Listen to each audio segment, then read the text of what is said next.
All right, welcome back, UPSC aspirants. It's time for our daily deep dive into current affairs. This is March 23rd, 2025, and this is part one. You got it. Part one. Let's get started. Okay, so you know the drill. Some of this we might have touched upon before. Yeah, just think of it as revision, all right? Exactly, revision is key. And you guys know how important it is to stay on top of current affairs. So we're going to cover some major developments today to keep you ahead of the game. That's right, that crucial edge you need. Speaking of crucial, let's jump right into it with a big development in our energy sector.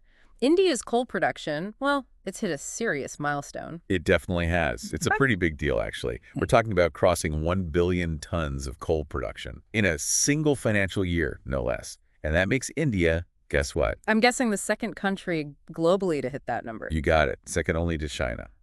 It's important to understand the scale of this achievement. It has some major implications. 1 billion tons, that's hard to even wrap your head around. So what does this mean for India, especially when we talk about energy security? Well, strategically speaking, it puts India in a much stronger position.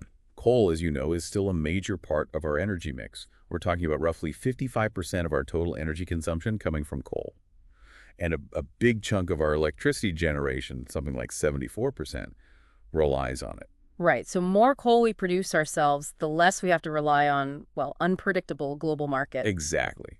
Increasing domestic production means we're more self-reliant when it comes to meeting our energy needs. And that's a big plus for national security.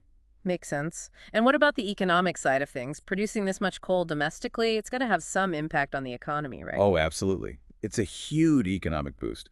When we produce more coal at home, we don't need to import as much. Import substitution. Classic. And given how much coal India actually uses, that substitution saves us a lot of foreign exchange. Think about all the money we can then use for other crucial sectors. That's smart. So how did we actually manage to ramp up coal production like this? Were there any major policy shifts or initiatives that helped us reach this point? It was a combination of things, really. Some smart reforms and some very focused initiatives. One big reform was the Coal Mines Special Provisions Act back in 2015. We often call it the CMSP Act. I remember reading about that. Didn't it end the government's monopoly on coal mining? Exactly. It finally allowed private companies to get involved in commercial coal mining. That brought in much-needed investment and a healthy dose of competition to the sector. That makes sense. And wasn't there also some streamlining of the whole process of getting mining licenses to make things more efficient? You're right. The Mines and Minerals Development and Regulation Amendment Act of 2021, that one introduced something called the Composite Prospecting License-cum-Mining Lease, specifically for coal. Basically, it combined exploration and mining rights into a single license, cutting down on the red tape. That likely encouraged more participation and sped up project timelines. Less bureaucracy, always a good thing. But beyond these legal changes, were there any specific strategic plans or infrastructure projects that contributed to this production increase? Oh, there were several. The Integrated Coal Logistic Policy and Plan, rolled out in 2024, that was all about optimizing the entire coal supply chain, from the mines to the end user. That helped improve efficiency and tackle those pesky transportation bottlenecks. Then there's the PM Gati Shakti National Master Plan, which has a strong emphasis on infrastructure development, especially the kind that's crucial for the coal sector, like railway lines and better port connectivity. Makes sense. Seamless transportation is key. Absolutely. We should also mention Mission Coking Coal, which aims to boost domestic production of that specific type of coal, essential for the steel industry. And then there's the National Coal Index, the NCI, which acts as a benchmark for coal prices. It sounds like attracting foreign investment also played a part in increasing our coal production capacity, right? Absolutely. The government's policy of allowing 100% foreign direct investment, FDI, in coal mining under the automatic route, that was a game changer. It brought in a lot of global expertise and cutting-edge mining technologies. So a lot of positive developments there, but I also remember reading about some challenges that the coal sector still faces. What are some of those hurdles that we need to address, especially as future administrators? You're right, there are some persistent issues. One is the global pressure to move away from coal. Developed countries are pushing hard for a phase-down, mainly due to environmental concerns. Yeah, that's a tough one, balancing our developmental needs with the whole global climate commitment thing. It's a balancing act for sure, but it's a crucial point to consider, especially for your understanding of international relations and environmental policy. What else? Well, despite reaching this production milestone, we still rely heavily on coal imports. In FY 2023-24, we imported around 260 million tons. Most of it was non-coking coal. So even with increased domestic production, we still need a lot from outside. That's right. And then there are the usual suspects, the challenges that have always been there. Land acquisition for mining projects is always a tricky issue. And then there's the environmental impact of open-cast mining, which requires careful management and sustainable solutions. It's important to have that context. So where does India stand in the global coal scene right now? As of now, we're the second largest consumer of coal globally and also the second largest producer. And we have the fifth largest proven coal reserves in the world. So as you can see, the coal sector is a pretty big deal for India, both in terms of our economy and our energy security. It's definitely a sector to watch. Now, let's switch gears a bit and talk about another key aspect of governance, ensuring timely justice. And it seems like fast-track special courts are playing an increasingly important role in that. Absolutely. And they've been pretty effective too. In 2024, the fast-track special courts, or FTSCs as they're called, they managed to resolve a whopping 85,000 cases. These are cases related to rape and offenses under the POCSO Act. Their disposal rate was an impressive 96%. For those of you aspiring to be in public service, understanding how to ensure swift justice is crucial. 85,000 cases, that's a lot of cases resolved. Can you give us some background on these FTSCs? How were they established and what exactly are they aiming to achieve? Sure. The FTSCs are set up under a centrally sponsored scheme, which is managed by the Department of Justice, under the Ministry of Law and Justice. It all started in 2019 following a directive from the Supreme Court that same year. The directive stressed the need for speedy trials, especially for cases registered under the POCSO Act. This is also in line with the Criminal Law Amendment Act of 2018, which made the legal framework for dealing with such offenses even stronger. So the main idea is to speed up the judicial process, especially in these sensitive cases. Precisely. The goal is to help state governments set up these specialized courts all over the country. The target is to have a total of 790 FTSCs, including dedicated POCSO courts, some of which are what we call EPOCSO courts. They leverage technology to manage and dispose of cases more efficiently. And how many cases is each FTSC expected to handle? Each court is expected to aim for disposing of around 41 to 42 cases every quarter. So that works out to roughly 165 cases a year per court. To handle this workload, each FTSC has a specific staffing structure: 1 judicial officer and 7 support staff. And these courts, they're not permanent, right? They have a set time frame and a specific budget. Right. The current phase of operation for the FTSCs runs until 2026. They have a significant budget allocation too, around 1952.23 crore from the Nirpaya Fund. The funding is shared between the central and state governments. The standard ratio is 60.40 for most states and UTs with legislatures. But for the northeastern and hilly states and UTs without legislatures, the central government contributes more, about 90%. Interesting. So why were these special courts set up in the first place? What gaps in our judicial system were they trying to fill? The main problem was a lack of resources, which led to a huge backlog of cases, especially cases dealing with sexual offenses against women and children. The idea behind the FTSCs was that faster trials would not only ensure justice for the victims, but also act as a deterrent to such crimes.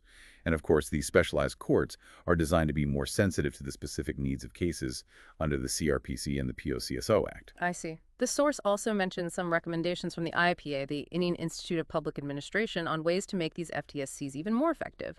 What are some of their key suggestions? The IPA had several good points. They recommended wider use of technology in the courts, like audio-video recording systems, especially important for recording testimonies of vulnerable witnesses. They also emphasized the need for better court infrastructure, making it more victim-friendly. Another suggestion was appointing judges who have specific training and experience in dealing with POCSO cases. And of course, there's the need to strengthen state governments and high courts so they can provide better administrative and judicial support to these courts. They also talked about improving the skills and resources of forensic labs for better evidence analysis. And finally, setting up vulnerable witness deposition centers in every district so that testimonies can be recorded in a safe and supportive environment. It seems like a comprehensive approach to improving the system. Now, just to reiterate, the POCSO Act itself, the one these courts mainly deal with. Yes, the Protection of Children from Sexual Offenses Act, 2012. It's gender neutral, designed to protect children from sexual abuse and exploitation. Good to know. All right, let's move on to something that sounds like it's straight out of a spy thriller. Seabed warfare. I'm guessing this is a very real and growing area of strategic competition. You guessed right. Seabed warfare is a critical domain in modern geopolitics, and it's becoming increasingly contested. Think about it. Military operations on the ocean floor, or originating from it, or even targeting things on the seabed, it all poses a serious threat to global connectivity. That's something everyone interested in international security needs to understand. So what exactly are we talking about when we say seabed warfare? What kind of activities fall under that? It mainly involves military operations focused on the seabed, those launched from it, or those targeting underwater infrastructure. We're talking about that vast network of communication cables, the ones that power the internet and global financial systems, and also crucial energy pipelines that transport oil and gas. And what kind of tools are used in this underwater battleground? We're talking about some high-tech stuff here.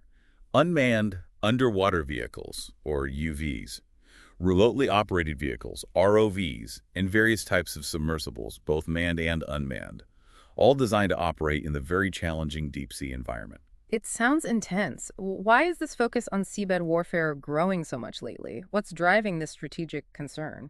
Several things are converging. First, our reliance on undersea infrastructure is only increasing. Those cables and pipelines are like the lifelines of the global economy. Then we've seen major leaps in deep-sea technology. We're not just talking about cutting cables anymore. We're talking about advanced surveillance, reconnaissance, even cyber warfare capabilities, and the possibility of placing offensive systems down there. And I'm guessing the growing economic potential of the ocean floor itself is adding fuel to the fire. Absolutely. The ocean economy is expected to boom in the coming years, possibly reaching trillions of dollars by 2030. We're talking deep-sea mining, oil and gas exploration, even laying down more cables for high-speed communication. The economic stakes are high, which makes securing this underwater infrastructure even more important. It makes sense. So why are countries feeling the need to invest in seabed warfare capabilities? What's the strategic advantage? Well, more and more countries are realizing that controlling or disrupting seabed infrastructure gives you a lot of geopolitical leverage. Take the French Navy, for example. They laid out their strategic doctrine on seabed warfare in 2022. And major powers like the US, the UK, and China, they're all pouring resources into this area. And what about regional security, especially in places like the Indo-Pacific, which are already pretty tense? The Indo-Pacific is a key area. It has a dense network of undersea cables, energy pipelines, and vital maritime trade routes. With China becoming more assertive in the region, there are concerns about the security of this underwater infrastructure. And we've seen some real-world examples of how vulnerable this infrastructure is, haven't we? Absolutely. Remember the Nord Stream pipeline explosions back in 2022? No one's officially taken responsibility, but they were a wake-up call. And then there were those incidents in the Baltic Sea in 2023 and 2024 where undersea communication cables were suspectedly sabotaged. It's a reminder of how vulnerable we are and how hard it can be to pinpoint blame for such attacks. Plus, being able to monitor the seabed is becoming crucial for tracking submarines, which is a fundamental part of modern naval strategy. So what exactly can you do in seabed warfare? What's the range of tactics? The source highlights a few key methods. You have direct physical attacks like cutting cables or damaging pipelines. Then there are cyber operations, targeting the data flowing through these networks, maybe using malware or espionage tools. And of course, there's surveillance. Deploying sensors or even tapping into cables to gather intelligence, it's all part of seabed warfare. It's a whole new world down there. Speaking of new, let's talk about boosting India's domestic manufacturing sector. The Production-Linked Incentive, PLI scheme, has been a major initiative in that area, and it looks like there are plans to expand it. That's right. The Parliamentary Standing Committee on Commerce, they've suggested expanding the PLI scheme to cover more labor-intensive sectors. Things like chemicals, leather, apparel, and handicrafts.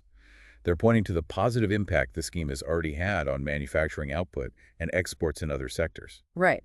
For those who need a reminder, what exactly is the PLI scheme all about? It's basically a big push to make things in India. The Production-Linked Incentive Scheme, launched back in 2020, came with a hefty price tag of $1.97 trillion. It's a core part of the Make in India initiative, which aims to make India a global manufacturing hub and boost our overall competitiveness. What exactly is the PLI scheme trying to achieve? The main goals are to strengthen India's manufacturing capabilities, reduce our dependence on imports by making it more profitable to produce things here, and ensure our economic growth is both strong and sustainable. And what sectors does the PLI scheme currently cover? The initial phase of the PLI scheme covered 14 key sectors: mobile phone manufacturing and electronic components, advanced chemistry cell batteries for electric vehicles, White goods like air conditioners and LEDs, those were some of the big ones. So how does the incentive part actually work? How do companies benefit? Companies that meet the criteria, both Indian and foreign companies registered in India, they get financial incentives. It's a percentage of their incremental sales of goods manufactured in India, usually between 4% and 6% over a fixed period. So more they produce and sell, more benefits they get? Exactly. It's all about performance. The PLI scheme is designed to attract investment, both domestic and foreign, and also to encourage companies to adopt newer technologies, improve their efficiency, and achieve economies of scale. So why are they thinking of expanding the scheme to these labor-intensive sectors? The main reason is to boost manufacturing across a wider range of industries. The goal is to get manufacturing to contribute 25% to India's GDP by 2025. Right now, it's around 17%. It's also about supporting sectors that create a lot of jobs and making India more competitive in the global export market. The source even points to the success in the telecom sector. We achieved a 60% import substitution in telecom products by 2024, partly because of the PLI scheme. So, good results so far. What kind of actual tangible impact has the PLI scheme had on the sectors it's currently covering? The numbers are quite impressive. We've seen an investment of around 1.46 lakh crore. The production value has reached 12.50 lakh crore, and it's created around 9.5 lakhs jobs, both directly and indirectly. Plus, exports worth 4 lakh crore. It's definitely having the desired effect. That's good to hear. Now let's talk about something that affects a large part of our population, affordable housing. Specifically, the Pradhan Mantri Awas Yojana Urban 2.0, or PMAY-U 2.0, the Housing for All mission. There have been some recent updates regarding new houses under this scheme. You're right. The first meeting of the Central Sanctioning and Monitoring Committee, or CSMC, for PMAY-U 2.0, just wrapped up. They approved over 3.52 lakh new houses under the beneficiary-led construction and affordable housing in partnership components of the scheme. This is an important development for those of you interested in social sector schemes. For those who might not be familiar, can you give us a quick rundown of what PMAY-U 2.0 is all about? It's all about providing central assistance to help people build, buy, or even rent affordable housing in urban areas. That assistance goes to eligible beneficiaries, households, and implementing agencies through state governments, UTs, and those who provide the loans. Are there specific guidelines about the size and basic amenities these houses should have? Yes, the scheme mandates a minimum carpet area of 30 square meters. And importantly, the houses must have basic amenities and access to social infrastructure.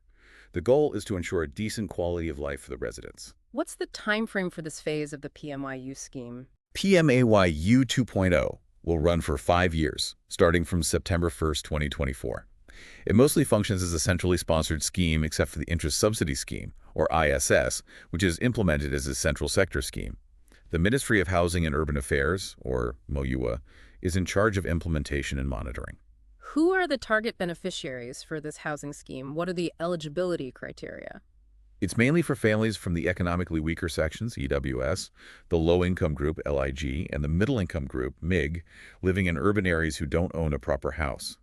The scheme also prioritizes vulnerable groups within these categories, like widows, single women, people with disabilities, senior citizens, transgenders, and those belonging to the scheduled castes and scheduled tribes. It's good to see a focus on inclusivity and helping marginalized communities.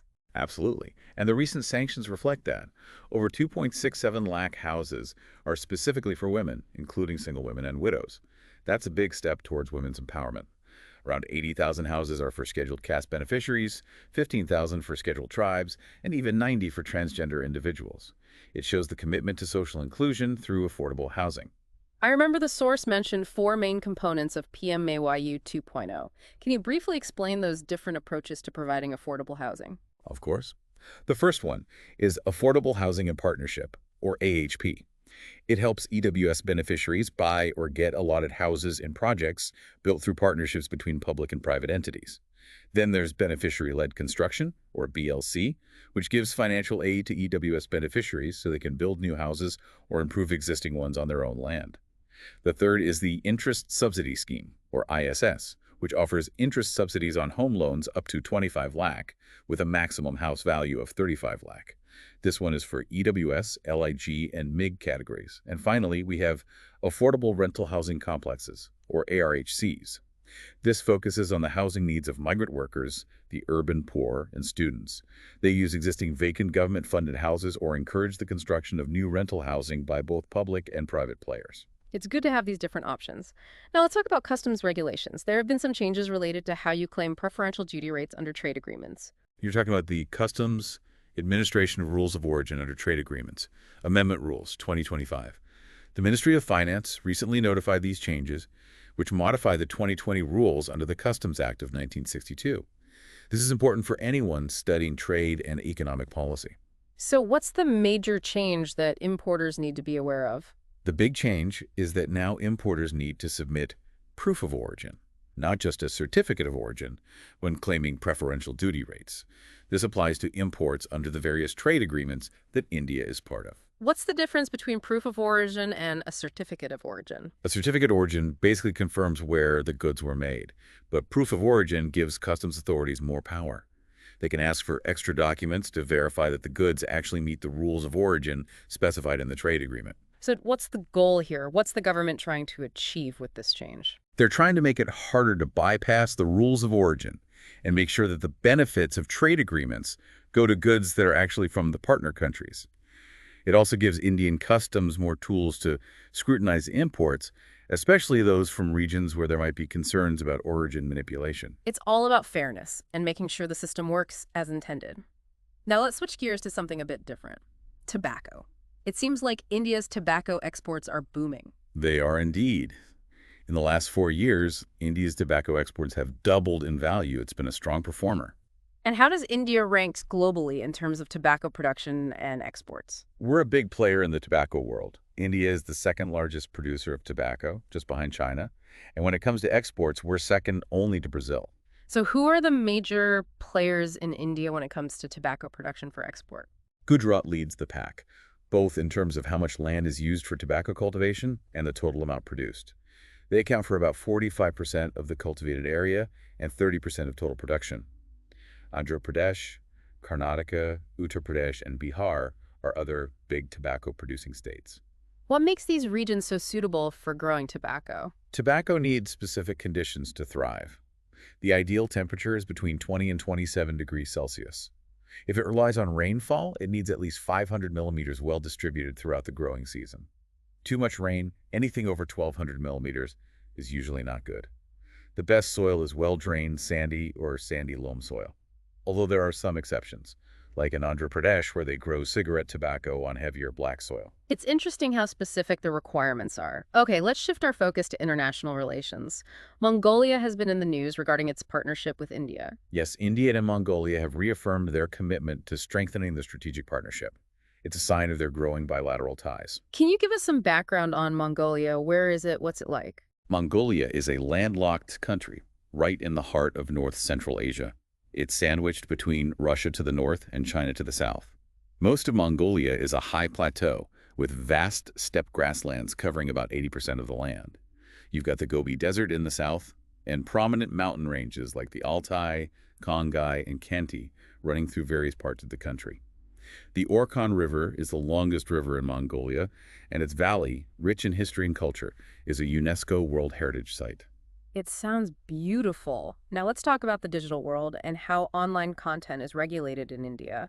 The Sahyog portal seems to be playing a key role in that. You're right. Both the central and state governments are using the Sahyog portal to get unlawful or harmful content blocked online. What is the Sahyog portal exactly, and what does it do in terms of cybercrime and content regulation? It's a platform developed and managed by the Ministry of Home Affairs, the MHA. Its main aim is to create a system for preventing, detecting, investigating, and prosecuting cybercrime across the country. How does it actually work? How does it help block online content?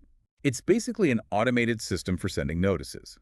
The appropriate government agencies, or authorized bodies, can use the Sahyog portal to send requests to intermediaries, internet service providers, social media platforms, that sort of thing.